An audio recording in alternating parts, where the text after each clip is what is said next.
Sorry hindi ko lang kasi alam kung paano kita haharapin pagkatapos natin mag-break eh. Nag-break ba tayo? Ang akala ko kasi, ayaw mo lang makipagkita sa akin.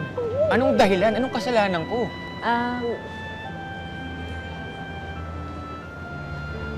It's not you. It's me. Hindi, hindi nga kasi ako prepared. Hindi ko nga kasi alam kung ano yung sasabihin ko sa'yo. So, yun. Ang alin?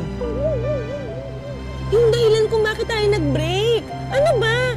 Di ba yun yung pinag-uusapan natin? Ito naman eh. Hanggang ngayon, hindi mo pa rin nagagets yung mga bagay-bagay. Sorry. Tapos napaka-indecisive mo pa. Siyempre, gusto ko sa lalaki yung may diskarte sa buhay. Yung alam niya kung ano yung mga gusto niya. Magkaiba tayo ng personality eh. Kaya hindi tayo nag-swap. Hindi tayo meant to be. So, ganun pala.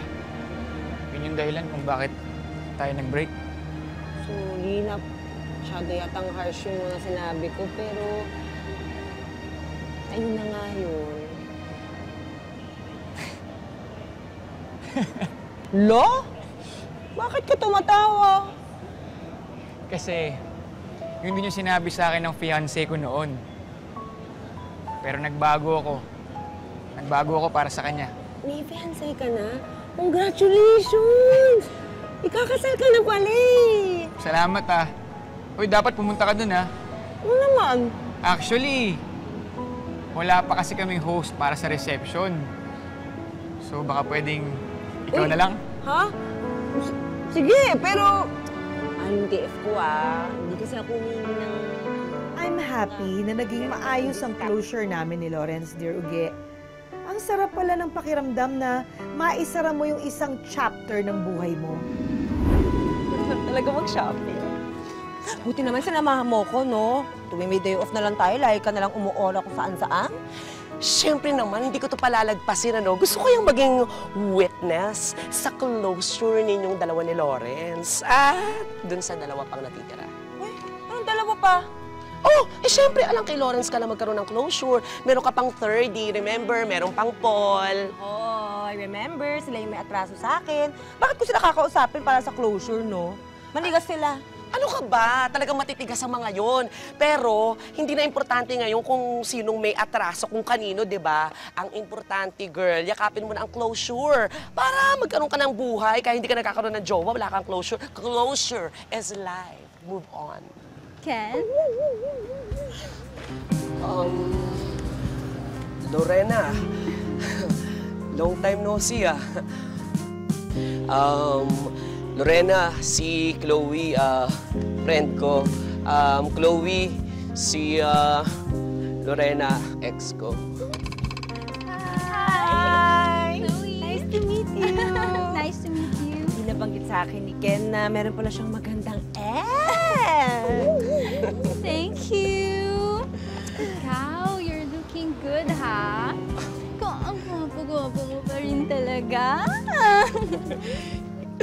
Malambing ka pa din eh. Tapos, parang paganda ka yata ng paganda. Pakinis ng pakinis, katulad ng dati.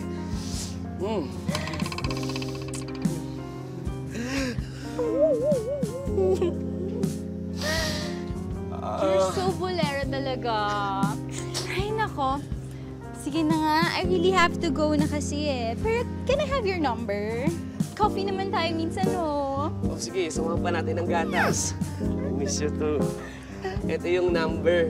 Minsan, pag wala akong load, padala ka na lang, ha? Ikaw talaga, you're so funny. Sige na, I really have to go. Oh, sige, ingat ka.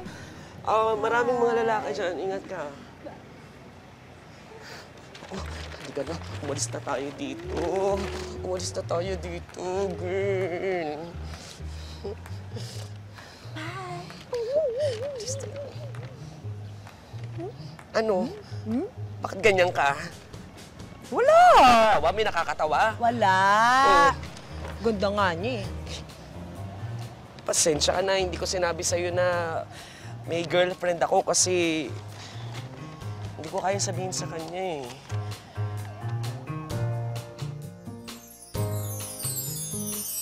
Sabi ko sa kanya, girl, magsusundalo ako. Yung Dalo? Oo. Tingnan mo yan, ha? Pinapangalanan mo ako tungkol sa closure, ikaw pala itong may pass? Eh, kaya- naman siya, oh. Tingnan mo parang di pa siya nakamove. Kaya nga, Pas, na hindi ko kasi kayang sabihin sa kanya yung totoo. Baka masampal ako sa pest niyan.